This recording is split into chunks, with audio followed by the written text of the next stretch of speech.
My husband Oliver told me, I married you because you're the boss's daughter, with a smile. I was sick in bed, looking at the scarves and gloves I'd knitted for him tossed aside without care.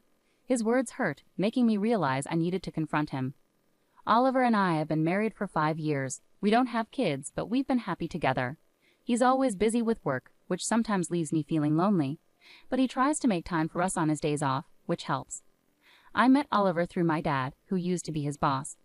Oliver suggested I stay home after we got married, which seemed like a good idea at the time. It gave me time to pursue my hobbies like sewing and knitting. Every winter, I made Oliver scarves and gloves. At first, they weren't very good, but I improved over time. Oliver started saying they were as good as store-bought ones, which made me happy and encouraged me to keep sewing. One day I told Oliver, someday when we have a child, I want us to sew together. He smiled and replied, maybe I'll learn when the time comes. I always supported Oliver, took care of the house, and made sure we spent time together on his days off. With his high salary, we seemed to live a privileged life to outsiders.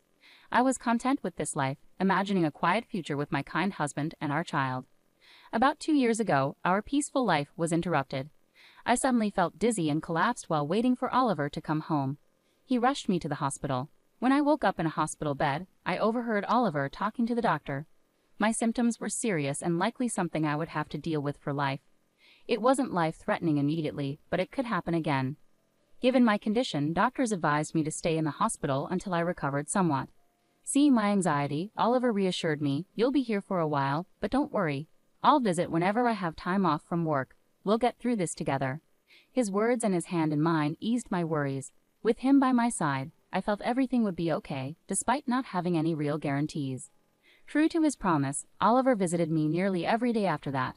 He held my hand, checked on me, and brought my favorite sewing tools when I mentioned how boring the hospital days were. We spent time sewing together and chatting about little things that happened each day. Teaching him to sew was surprisingly enjoyable, and it helped pass the time. But after about a year, the regular visits dwindled. Instead of daily, Oliver started showing up only every few weeks. I figured he must be busy with work and continued sewing, planning to give him the finished scarf I was working on when he visited next. The doctor said I'd be discharged by the end of the year, so I also started making gloves to give him. After a long time apart, I poured my emotions into making the gloves for Oliver. But when he finally visited, he looked coldly at the gloves and said, "Are you still making these? It's annoying." He handed me back the scarf I'd made and divorce papers. The scarf, which I'd worked on tirelessly, looked brand new, untouched since I gave it to him. "You've been in the hospital for 2 years now. I heard you're getting discharged soon, but I can't keep taking care of you," he said. "Let's get a divorce." I looked at the divorce papers. Oliver had already signed them. I thought, so this is how it ends. Truthfully, I'd thought about this possibility ever since he stopped visiting regularly. I tried to convince myself he was just busy with work, but I knew the real Oliver wouldn't neglect me like this. If work had gotten in the way, he would have told me. When he stopped coming without explanation, I knew this was coming. That's why I managed to ask calmly why he wanted a divorce. I wasn't trying to hold on to Oliver. In fact, I knew I had probably become a burden to him. If the kind Oliver I knew wanted a divorce, then I guessed I had no choice. But since Oliver had promised we face things together, I was curious why he had changed his mind. When I asked him, still dazed, Oliver replied harshly, "Isn't it obvious? Since I married you, it's been nothing but trouble. I'm tired of those scarves and gloves you give me every year. I only married you because your father's the boss. How am I supposed to handle you getting sick on top of everything?" He laughed at me mockingly, saying he was fed up with dealing with me. It seemed he resented my innocent enjoyment of our life together. Whenever I talked about happiness, love, or loneliness, he seemed to think I was foolish. Who even wears handmade scarves anymore without feeling embarrassed? Getting those things from you is annoying and a hassle. As Oliver spoke, I noticed he was wearing a luxurious scarf that I hadn't given him. It was clearly better quality than the ones I had made. I wondered if he had never used any of my gifts before. Perhaps they had always annoyed him, and I hadn't realized.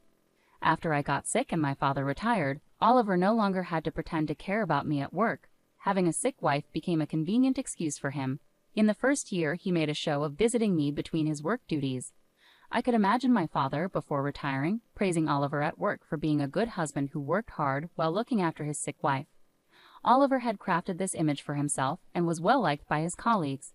That's what he wanted, and it seems my value to him was only realized when I fell ill.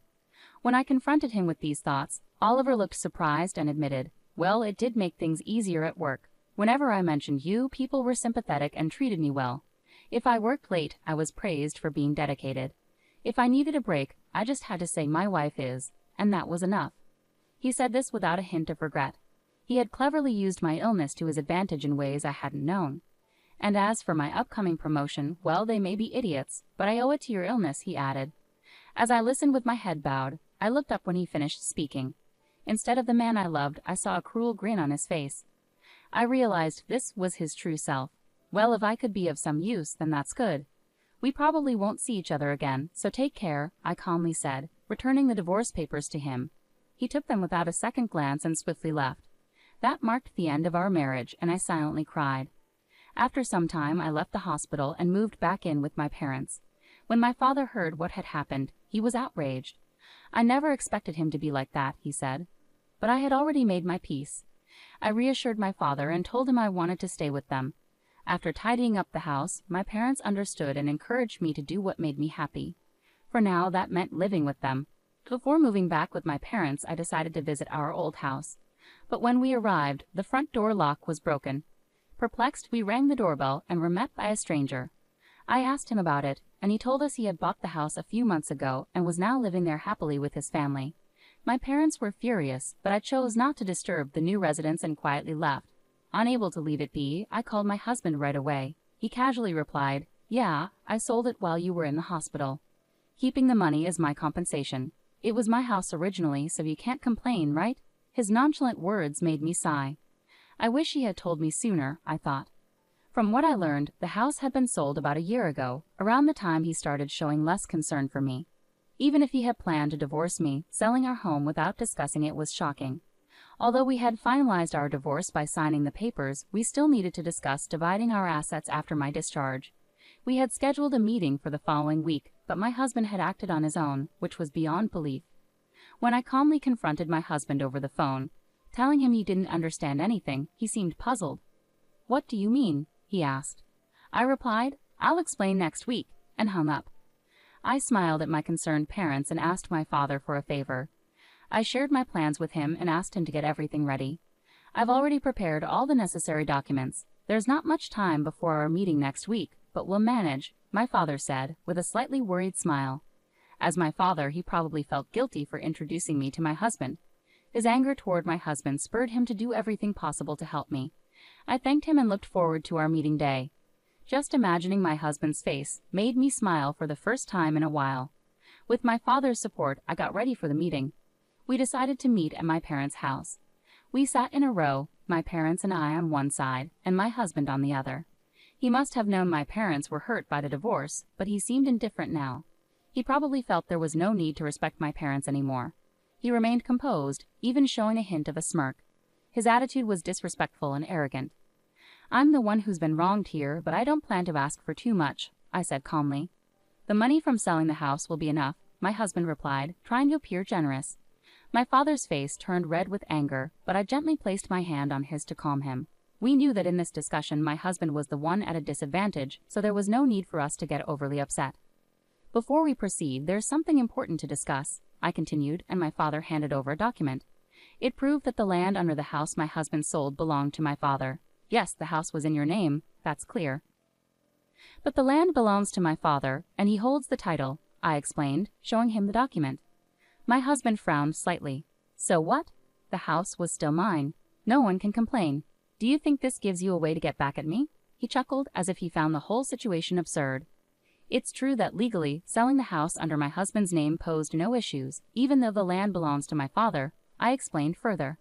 "However, this creates a significant problem for the family who bought the house. You sold the house, right? But since my father owns the land, he could demand rent from the family living there. Wouldn't that cause trouble?" I questioned. "We're not planning to take that step, but we won't give up our land rights for nothing. In this situation, our plan is to offer the family the opportunity to purchase the land. We won't ask them to leave or charge rent monthly, but it would be problematic if they refuse to buy the land. Originally, my father intended the land as a gift for us to live on, not to be given away freely to strangers. If they refuse, the family who bought the house might even sue you because the deal wasn't as they were led to believe. Imagine their frustration buying their dream home only to find out they have additional expenses." After we confirmed my father's ownership of the land, we went straight to the family who bought the house. When we explained the situation, they were understanding. They agreed that if there were any legal issues, it would be the seller's responsibility, meaning my husband. They mentioned they might sue him if negotiations failed. Seeing my husband's face go pale, I knew he realized the seriousness of the situation. He understood he could face significant financial consequences. In a shaky voice, he asked, "What should I do?" I smiled and replied, "The family could buy the land from us to settle everything smoothly. You'll have to cover that cost. Once they own both the house and land, all current issues will be resolved." Since they weren't informed of the land's value when buying the house, they might demand compensation from you. But that's their decision. The problem is, due to its prime location, the land could be worth more than the house. Even if my husband sells all his assets, it might not be enough. In the end, he could be left with nothing. Alternatively, you could buy back the house and pay for the land, along with a relocation fee to the family. This would return both the house and land to your possession. You could then sell them again, possibly making some money. However, after paying the relocation fee, it's unlikely you'd end up with much, I explained. Either way, you're facing losses, I continued. And regarding alimony, your actions have caused me significant mental distress. I intend to seek compensation for that, so keep that in mind. I've come to realize you used me as a pawn for your career ambitions. Now that I know this, I'm repulsed by everything you've done, and I plan to pursue damages for the emotional distress it's caused me. While evidence may be limited and winning uncertain, discussing this matter is crucial given your current situation. Cornered, Oliver may soon face these harsh realities, my father added. Despite being retired, I still have many connections from my career. I've been in touch with former colleagues who have shared your opinions and actions regarding my daughter. You're being looked down upon by everyone, Oliver. With a cheerful smile, my father shared the news, and finally, Oliver understood the gravity of his situation.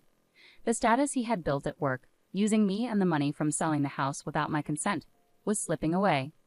Now let's discuss what happens next, I said, clasping my hands together and smiling.